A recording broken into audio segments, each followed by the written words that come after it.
Shagufta, for this invitation. It is my privilege to be here today. Happy International Women's Day to everyone. Dr. Shagufta, I'm going to answer your question. I'm just going to start from the beginning.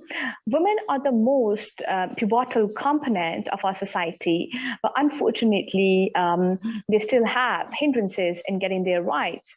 Women should be empowered with their rights of education, health, security, decision-making authority, better living standard, and very importantly, respect.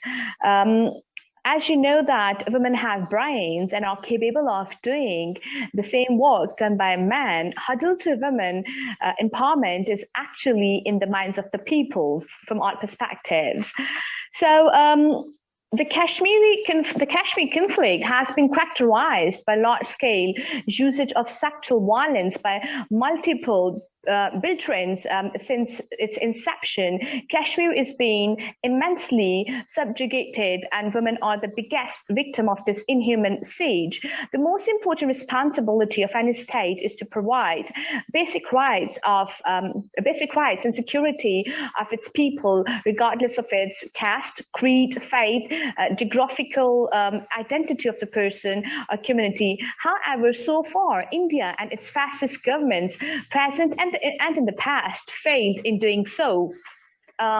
Besides that, freedom is a birthright of every individual. As KIIR, he's entitled to enjoy political rights and civil liberties in his own state. No other state has a right to limit or control his freedom. In occupied Kashmir, human rights abuses are common occurrences of daily life.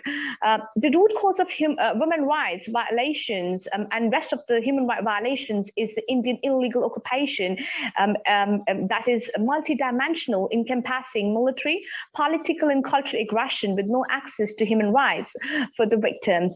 According to the Human Rights Watch, rapes by militants has increased over the years. There is a code of silence and fear that prevent people from reporting investigation of cases of rapes by militants from our perspectives. Because the basic reason is that it's difficult because many Kashmiris are reluctant to even discuss it for the fear of violent reprisals. According to the scholar Anger Shekhbaz, rape is an essential element of the Indian military strategy in Kashmir at the moment.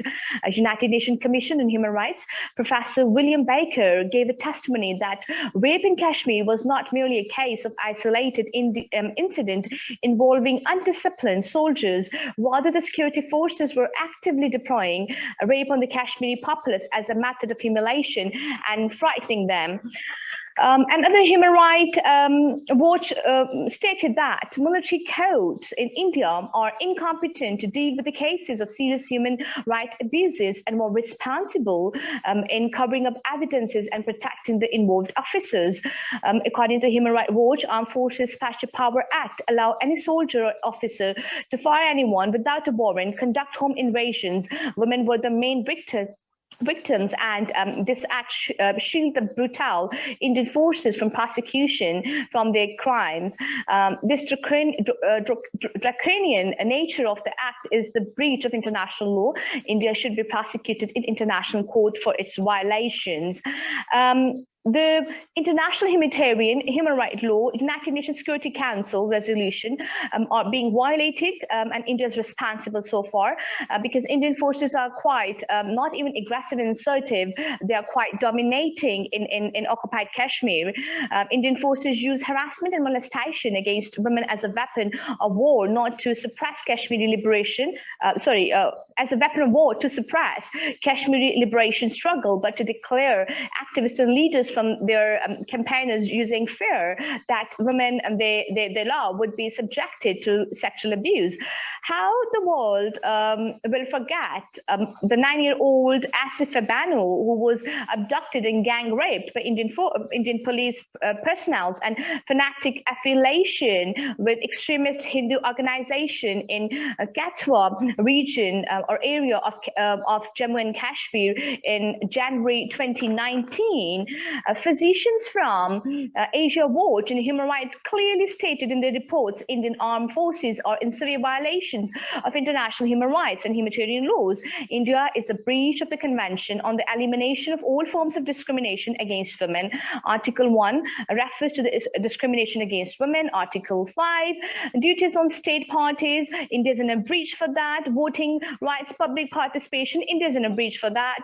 Article 11, right of employment. Again, look at the lockdown in India after the abrogation of articles. So again, India is in a breach for that. Article 12 grants equal access to health care. Again, India is in a breach for that. Article 13, prohibition on discrimination. Again, India, prohibition on discrimination on economic and social life.